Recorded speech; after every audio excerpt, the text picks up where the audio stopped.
Birləşmiş Ştatlarda Florida ştatının Miami şəhərində artıq Cenevre danışıqlarından sonra növbəti danışıqlar baş tutdu. Birləşmiş Ştatlar nümayəndələri və Ukrayna rəsmiləri arasında danışıqlar zamanı bir sıra məqsədlər var idi. Başlıca məqsəd təbii ki, Rusiya və Ukrayna arasında aktiv müharibəni dayandırmaqdır. Amma danışıqlardan sonra ABŞ dövlət katibi Marco Rubio'nun açıqlamasına görə məqsəd təkcə bu deyildi. Eyni zamanda Birləşmiş Ştatlar indiki məqamda elə bir şərait yaratmaq istəyirlər ki, bölgədə Ukrayna artıq bundan sonraki dövrdə ümumiyyətlə nəinki yaxın gələcəkdə, uzaq gələcəkdə də heç zaman işğala məruz qalmasın. Təbii ki, yüksək qiymətləndirildi danışıqlar, istər Birləşmiş Ştatlar tərəfindən, istər Ukrayna rəsmiləri tərəfindən, xüsusilə Ukrayna Xarici İşlər Nazirinin müavini Sergey Kislitsa bildirdi ki, Miami'də keçirilən görüş məzmunlu və hazırki mərhələdə konstruktiv oldu. Marco Rubio açıqlamasında bildirdi ki, bu ümumilikdə Birləşmiş Ştatlar və Ukrayna arasında müharibənin dayandırılması istiqamətində aparılan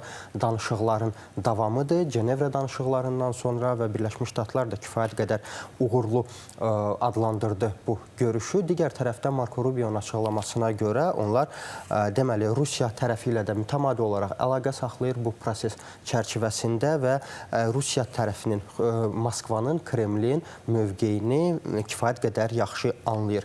Digər tərəfdən Rubio'nun açıqlamasına görə bu zəncirvari prosesin davamı olaraq Birləşmiş Ştatlar prezidenti Donald Trump'ın xüsusi nümayəndəsi Steve Witkoff yaxın günlərdə Moskvaya səfər eləyəcək, Putinlə görüşü gözlənilir və yəqin ki, böyük ehtimal ki, bu danışıqlarda əldə olunan nəticələri Rusiya tərəfinə çatdıracaq. Fransanın AFP agentliyinin məlumatına görə Steve Witkoff artıq bugün yola düşəcək dekabrın 1-də və artıq sabah tərəflər arasında, yəni Steve Witkoff və Rusiya prezidenti Vladimir Putin arasında danışıqlar baş tutacaq.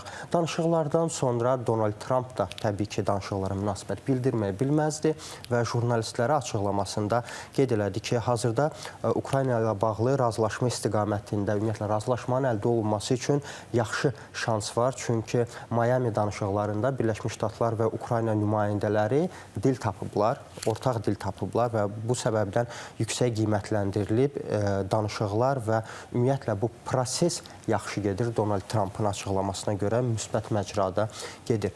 Amma Qərb nəşrlərinin bəzi məlumatlarına görə görüş o qədər də yüksək səviyyədə keçməyib. Bir sıra razılıq əldə olunmayan məsələlər hələ də yerdə qalıb. Onlardan biri Ukrayna üçün təhlükəsizlik zəmanətlərin verilməsidir. Ümumiyyətlə The Wall Street Journal məsələn yazır ki, mənbələrinə istinadən aparılan danışıqlarda ümumiyyətlə Ukraynada yaxın gələcəkdə seçkilərin keçirilməsi məsələsi mövzusu müzakirə olunub aktiv şəkildə. Eyni zamanda təhlükəsizlik, Ukraynaya təhlükəsizlik zəmanətlərin verilməsi məsələsi müzakirə olunub, amma danışıqların yekununda bu mövzu açıq qalıb. Ümumiyyətlə, mən qeyd eləmək istəyirəm ki, Ukraynaya təhlükəsizlik zəmanətlərin verilməsi mövzusu Avropanın da, Avropa ölkələrini də xüsusilə maraqlandırır. Çünki bilirsiniz, Qərbdə, Avropa ölkələrində bir sıra ölkə liderləri hesab eləyirlər ki, ümumiyyətlə, Ukrayna müharibəsində Ukrayna tərəfi məğlub olsa, Rusiya tərəfini qalib kimi elan etsələr, Rusiya bununla öz mövqeyini, öz siyasətini dayandırmayacaq və qərbə doğru irəliləməyə davam eləyəcək və Ukraynadan sonra digər ölkələrə də hücum edə bilər. Ən azından Avropada bəzi liderlər, bəzi ölkələr belə hesab eləyirlər və məhz bu istiqamətdə onlar istəyirlər, bu prosesə görə, bu gözləntilərə görə istəyirlər ki, Birləşmiş Ştatlar köhnə qitədə Avropada yerləşdirdiyi ordu sayını azaltmasın. Bununla bağlı Vaşinqtonu inandırmağa çalışırlar ki, bu proses baş verə bilər, belə bir təhdid var, belə bir təhlükələr var və istəyir ki, Vaşinqton hazırda deməli, Avropada yerləşən hərbçilərin sayını azaltmasın.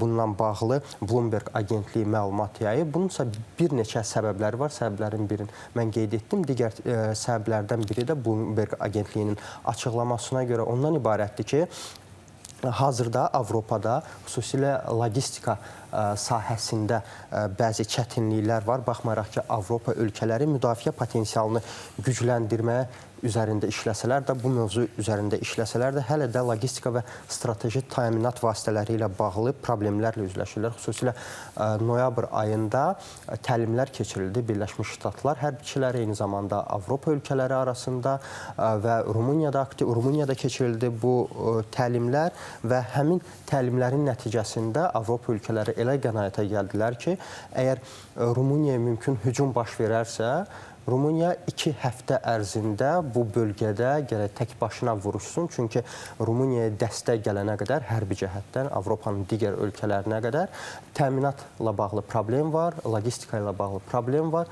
Bu səbəbdən yalnız 2 həftə sonra, əgər hücum baş verərsə, bu prosesdən 2 həftə sonra qərb ölkələrindən onlara lazımi təminat və lazımi dəstək gələcək. Bu səbəbdən Avropada hesab eləyirlər ki, Birləşmiş Ştatlar buradan ordusunu, hərbçilərini uzaqlaşdırmamalıdır ki, gələcəkdə mümkün təhdidlər fonunda heç bir problem yaşanmasın.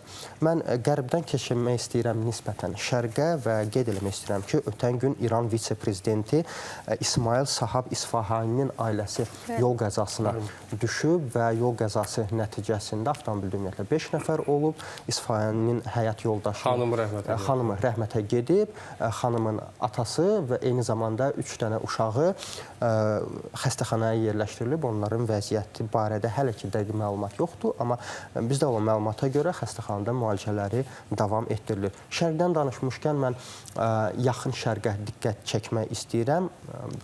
İsrailin baş naziri Benyamin Netanyahu ölkə prezidentindən əfv istəyib. Məlumdur ki, bir neçə aydır ki, artıq məhkəmə prosesi davam edir. Ümumiyyətlə, Netanyahuya qarşı fırıldaqçılıq, rüşvətxorluq və etibardan sui-istifadədən ittiham edilir Netanyahu son aylarda və məhz bu səbəbdən Netanyahunun ofisi açıqlama yayıb ki, məktub ünvanlanıb prezident ofisinə ki, prezident qərar verərək Netanyahunu deməli, bu prosesdən azad etsin və ümumilikdə əfv olunsun. Prezident ofisindən verilən açıqlamaya görə isə prezident bu prosesə çox diqqətlə yanaşacaq və son qərarı bir neçə gündən sonra verəcək. Eyni zamanda yaxın şərqdə hələ ki bilirsiniz, sülh tam şəkildə bərqərar olunmayıb.